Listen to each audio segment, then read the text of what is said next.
Hello, good morning, good afternoon, good evening. आज का हमारा टॉपिक है Gauss law.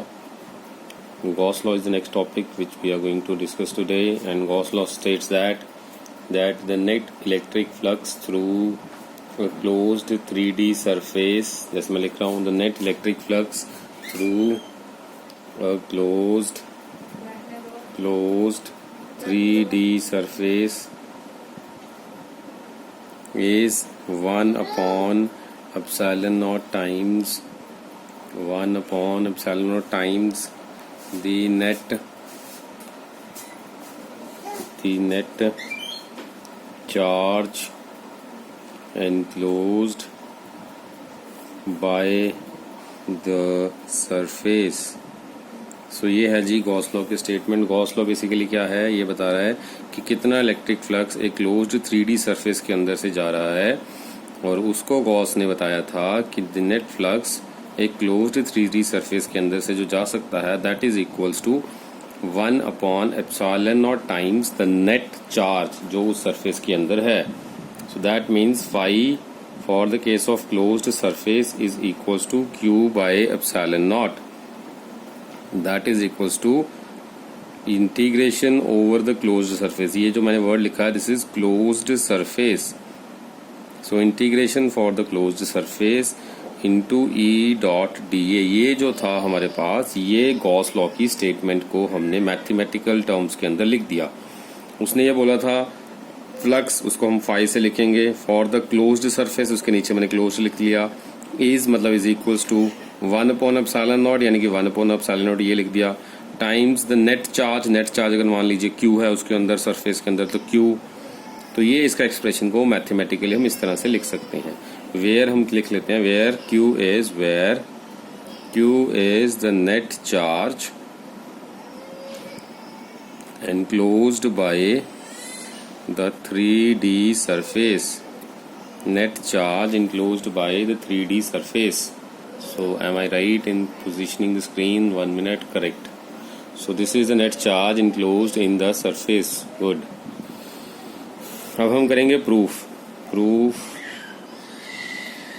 of the law. What is a proof? इसके लिए हम क्या करेंगे, इस चीज़ को प्रूफ करना है। प्रूफ के लिए अगर मुझे लिखना, जब आप proof state and proof Gauss law, तो स्टेटमेंट ये लिखेंगे, इसके बाद मैथमेटिकल एक्सप्रेशन लिखेंगे, फिर हम प्रूफ लेंगे इसका। तो लेट्स टेक द प्रूफ। तो प्रूफ में क्या है, सबसे पहले हम कंसीडर करेंगे, consider a charge Q, positive Q enclosed in a sphere of 3D surfaces. मतलब एक 3D सरफेसेस का क्लोज स्फीयर ले लिया हमने। 3D स्ट्रक्चर होता है, क्योंकि हमें पता है कि अगर मैं स्फीयर लूंगा 3D स्ट्रक्चर है तो 3D क्लोज सरफेस होता है ये, तो 3D क्लोज सरफेस हम लिख सकते हैं 3D सरफेस। हमने चार्ज क्यू जो कि एक स्फीयर के अंदर है वो कंसिडर कर लिया। तो इसको अगर मैं डायग्रामेटिकली आपको समझाने की कोशिश करूंगा तो कुछ इस तरह से बनाऊंगा। मैंने एक स्फीयर बना दिया, उस स्फीयर का ये सेंटर है, यहाँ से लेटर से ये रेडियस आर है, इसके अंदर लेटर से पॉजिटिव क्यू चार्ज हमने ले लिया, राइट। अब हम क्या करने वाले हैं, now consider a small area having area vector dA and it is perpendicular to the surface due to positive Q charge, and E is the electric field which is away from the charge, which is moving away. Better word is moving away from the charge। हमने क्या करा, एक छोटा सा area vector dA जो कि perpendicular to surface हमने consider कर लिया यहाँ पर। लेटर से हम यहाँ पर ले लेते हैं एक छोटा सा सरफेस एरिया जिसका नाम है dA। मैं इसको शेड कर रहा हूँ इस तरह से। ये हमने छोटा सा एक सरफेस एरिया ले लिया dA जो कि परपेंडिकुलर है इस सरफेस के। तो हमने क्या करा, एक छोटा सा एरिया ले लिया जो कि जिसका एरिया वेक्टर, इस छोटे से एरिया का एरिया वेक्टर जो है वो dA है। ये परपेंडिकुलर है स्फेयर के, जैसे कि आप ये बॉल मान लीजिए, इस बॉल के स्फेयर ये परपेंडिकुलर हुआ, या जैसे मेरा पेन इसके परपेंडिकुलर, ये देखिए ऐसे, ये स्फेयर मेरा हाथ मान लीजिए इसके परपेंडिकुलर, जैसे पेन मैंने पकड़ा हुआ है इसके परपेंडिकुलर लाइक दिस।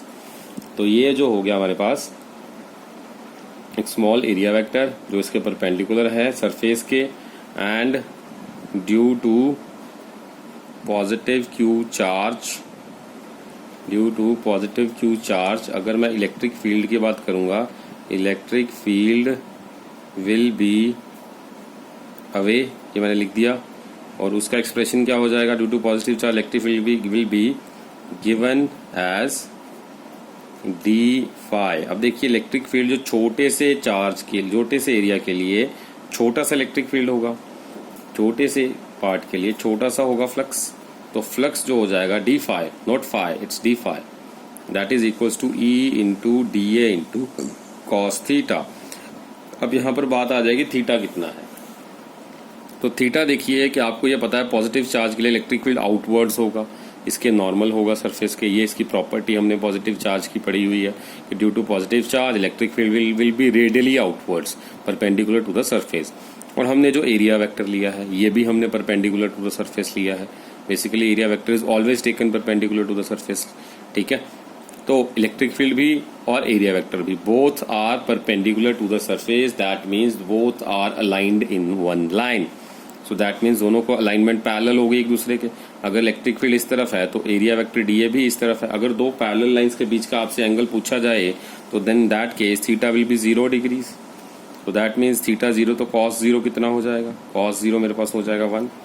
तो डी फाई की वैल्यू कितनी बन जाएगी, तो डी फाई की वैल्यू बन जाएगी E into d A into cos 0।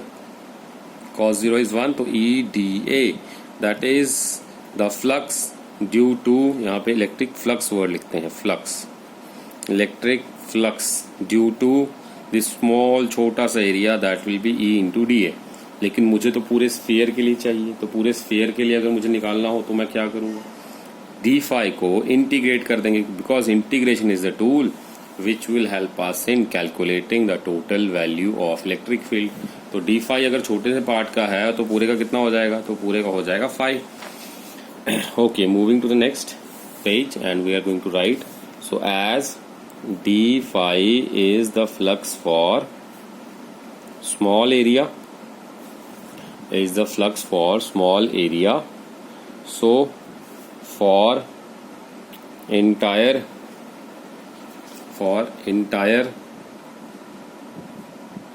sphere the area will be, for entire sphere the flux will be integration of d phi will give us phi. So total phi, अगर phi total, तो अगर मुझे total flux निकालना है तो total flux phi is going to be integrating d phi। अब d phi की value मैं पीछे से पुट कर रहा हूँ, तो that is integration e into da एज। अब ई का फॉर्मूला लगेगा यहाँ पे। ई क्या है हमारे पास, हमें पता है electric field due to positive charge at a distance r. अगर मुझे इलेक्ट्रिक फील्ड फाइंड करना हो that is given by the formula k q by distance का स्क्वायर। यहाँ पर डिस्टेंस सर्कल का रेडियस है, इसलिए रेडियस का स्क्वायर, तो E is equal to k q by r square. Okay, तो ये वाली वैल्यू इस इक्वेशन में पुट करेंगे। Let this be equation 1, let this be equation 2। So putting equation 2 in 1 we get, putting equation 2 in 1 we get, हमें क्या मिल जाएगा, हमें मिल जाएगा phi is equals to k q by r square integration e की value into d ए। ठीक है, okay good. तो अब हमारे पास जो कांस्टेंट वैल्यूज है उसको बाहर निकालो, जो k कांस्टेंट, चार्ज फिक्स होता है, डिस्टेंस फिक्स होता है, इंटीग्रेशन डी ए बचा अंदर। अब हमारे पास एरिया का इंटीग्रेशन करना। ओके, तो मतलब स्फेयर का एरिया क्या है, स्फीयर का curved surface area. So now we have to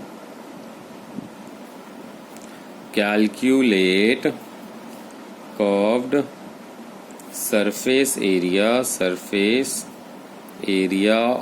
sphere.